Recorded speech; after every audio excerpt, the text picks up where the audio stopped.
لله رب العالمين والصلاة والسلام على رسول الأمين وعلى آله وأصحابه أجمعين ما بعد أعوذ بالله من الشيطان الرجيم بسم الله الرحمن الرحيم للرجال نصيب مما اكتسبوا وللنساء نصيب مما اكتسبنا واسألوا الله من فضله إن الله كان بكل شيء عليما. کل کے درس میں سورۃ النساء کی آیت نمبر 31 پر اللہ تعالیٰ نے 2 احکامات بیان کیے. اس میں سے ایک حکم کی وضاحت آپ کے سامنے کی گئی. آیت کے دوسرے حصے میں اللہ نے دوسرا حکم بیان کیا. اللہ تعالیٰ نے فرمایا للرجال نصیب مما اکتسبوا، مردوں کے لیے اللہ تعالیٰ نے جو کچھ وہ کمائی کرتے ہیں، جو کچھ بھی وہ عمل کرتے ہیں، اللہ تعالیٰ نے ان کے حصے کو مقرر کیا ہے. وَلِلنِّسَاءِ نَصِيبٌ مِّمَّا اكْتَسَبْنَا، اور عورتوں کے لیے اللہ تعالیٰ نے جو کچھ بھی وہ عمل کرتی ہیں اللہ نے اس کا بھی حصہ مقرر کیا ہے. آگے اللہ نے کہا وَاسْأَلُوا اللَّهَ مِن فَضْلِهِ، لوگوں اللہ تعالیٰ سے اس کے فضل کو تلاش کرو، اللہ کے فضل کا سوال کرو، اللہ تعالیٰ کے فضل کے بارے میں ہمیشہ اللہ سے دعائیں کرو. ان اللہ بکل شیء علیم، اللہ تعالیٰ ہر چیز کو جاننے والا ہے.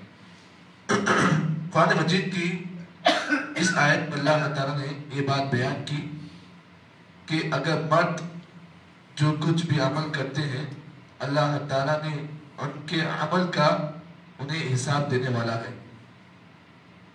اگر مرد دنیا میں آنے کے بعد اگر اچھا عمل کرتا ہے تو اس سے اچھے عمل پر اچھا جزا، اچھا بدلہ دیا جائے گا. اور اگر دنیا میں کوئی بھی مرد اگر برا عمل کرتا ہے تو اللہ تعالیٰ اس کے برائی کا اسے بدلہ دے گا. مطلب یہ ہے کہ انسان جو بھی دنیا میں عمل کرے گا، چاہے وہ مرد ہو یا عورت ہو، ہر ایک کو اس کے عمل کے مطابق جزا و سزا دی جائے گی. یہ سوال حضرت ام سلمہ رضی اللہ تعالیٰ عنہ کے جواب میں اللہ نے بیان کیا. ام سلمہ رضی اللہ تعالیٰ عنہ نے اللہ کے نبی سے پوچھا تھا اللہ کے رسول، اگر مرد جو ہے اللہ نے انہیں جہاد کی پرمیشن دی ہے اور مردوں کے لیے اللہ تعالیٰ نے وراثت میں مکمل حصہ رکھا ہے جبکہ عورتوں کو کیوں نہیں رکھا ہے؟ اللہ نے اس کے جواب میں یہی بات بیان کی، کہا کہ اگر کوئی عورت اپنے شوہر کی اطاعت کرتی ہے، شوہر کا اچھا سلوک اچھا شوہر کے ساتھ کرتی ہے تو اس عورت کو اپنے شوہر کے اچھا سلوک کرنے کے مطابق اسے اجر دیا جائے گا. اور اگر کوئی مرد دنیا میں کسی بھی اپنی بیوی کے ساتھ اگر برا سلوک کرے گا تو اس کا بھی اسے بدلہ دیا جائے گا. الغرض مطلب یہ ہے کہ انسان دنیا میں جو بھی عمل کرے گا اسے اس کے عمل کے مطابق جزا سزا دی جائے گی. یہ اللہ کا قانون ہے. اگر تم اچھائی کرو گے تو اللہ تمہیں اچھائی کا اچھا بدلہ دے گا، اگر برائی کرو گے تو اللہ تعالیٰ تمہیں اس کی برائی کا مکمل اللہ بدلہ دے گا. آگے اللہ تعالیٰ نے یہی بات بیان کی وَاسْأَلُوا اللَّهَ مِن فَضْلِهِ، اسی لیے اللہ تعالیٰ نے ہمیشہ اپنے فضل کو اللہ نے مانگنے کا حکم دیا ہے. اور اللہ کا فضل یہ کوئی معمولی چیز نہیں ہے، یہ بہت بڑی چیز ہے. انسان عمل کرنے کے بعد اللہ کا فضل بھی اللہ تلاش کرے، اور یہ چیز ہمارے نبی کی سنت بھی ہے. آج ہمارے پاس کئی مسلمان ایسے ہیں صرف عمل کر لیتے ہیں اور جانتے اور سمجھتے ہیں کہ انشاءاللہ میرا عمل مجھے بچا لے گا، جبکہ یہ بات یاد رکھیں امام الانبیاء محمد صلی اللہ علیہ وسلم ہے. صحیح مسلم کی اس حدیث کو آپ دیکھیں، نبی اکرم صلی اللہ علیہ وسلم نے فرمایا ما منکم، تم میں کا کوئی آدمی اپنے عمل کے مطابق اللہ تعالیٰ اسے جنت میں داخل نہیں کرے گا. تم میں سے کوئی بھی آدمی اگر عمل کرتا ہے تو اللہ تعالیٰ اسے اس کے عمل کے مطابق اللہ تعالیٰ جنت میں داخل نہیں کرے گا. تو صحابہ کرام نے اللہ کے نبی سے پوچھا اللہ کے رسول کیا ہم عمل کرنا چھوڑ دیں؟ کیا سوال کیا؟ اللہ کے رسول کیا ہم عمل کرنا چھوڑ دیں؟ نبی اکرم صلی اللہ علیہ وسلم نے فرمایا اعملوا، عمل کرتے جاؤ لیکن ساتھ ساتھ اللہ سے اس کا فضل تلاش کرو۔ صحابہ کہ یہ آپ کے ساتھ بھی ایسے ہی معاملہ ہے؟ نبی نے کہا میرے ساتھ بھی ایسے ہی معاملہ ہے۔ اس کے بعد آپ نے فرمایا وَلَكِنْ يَتَغَمَّدِ اللَّهُ بِرَحْمَةٍ وَفَضْلٍ، لوگوں ہمیشہ اللہ تعالیٰ سے اس کا فضل اور اس کا رحم تلاش کرو۔ معلوم یہ ہوا اللہ کے نبی صلی اللہ علیہ وسلم بھی اپنے ساتھ ایسا ہی معاملہ کر رہے ہیں۔ آپ نے ایک صحابہ پوچھا رسول آپ کو بھی کیا اللہ کے فضل کی ضرورت ہے؟ نبی نے کہا وَلَا أَنَا، مجھے بھی اللہ کے فضل کی ضرورت ہے۔ اللہ تعالیٰ مجھے بھی میرے عمل کے مطابق جنت میں داخل نہیں کرے گا جب تک کہ میرے اوپر اللہ کا رحم اور اس کا فضل شامل حال نہ ہو۔ تو معلوم یہ ہوا انسان کوئی بھی یہ نہ سمجھے کہ میں یہ نمازیں پڑھ رہا ہوں، میں یہ روزے رکھ رہا ہوں، میرا عمل میں جنت داخل کرے گا، مجھے اللہ کے فضل کی کیا پڑی، میں اللہ کا فضل کیوں مانگوں؟ یہ غلط فہمی ہے لوگوں کی۔ انسان کو چاہیے عمل کرنے کے ساتھ ساتھ اللہ کے فضل کو بھی تلاش کرے، کیونکہ اللہ کے فضل کے بغیر اور اللہ کے رحم کے بغیر کوئی بھی انسان جنت کی ایک سیڑھی بھی چڑھ سکتا نہیں۔ جنت تو دور کی بات، اس کی ایک سیڑھی بھی انسان چڑھ نہیں سکتا ہے جب تک کہ اللہ کا فضل اور اس کا رحم شامل حال نہ ہو۔ اب کوئی بھی آدمی یہ نہ سمجھے کہ صرف اللہ کا فضل تلاش کرتے جائے، عمل کرنا چھوڑ دیں، یہ غلط فہمی ہے۔ انسان عمل بھی کرتا جائے اور ساتھ ساتھ اللہ کا فضل بھی تلاش کرے، دونوں کو انسان ایک ہی ساتھ لے کر چلے تو تب جا کر اس کی کشتی جو ہے کنارے پر لگ سکتی ہے۔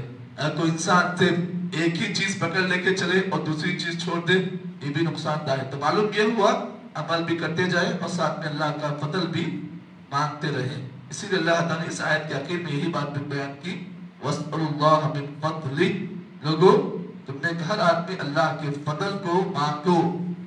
ان اللہ کان بکل شیء علیما، اللہ تعالیٰ ہر چیز کو جانتا ہے۔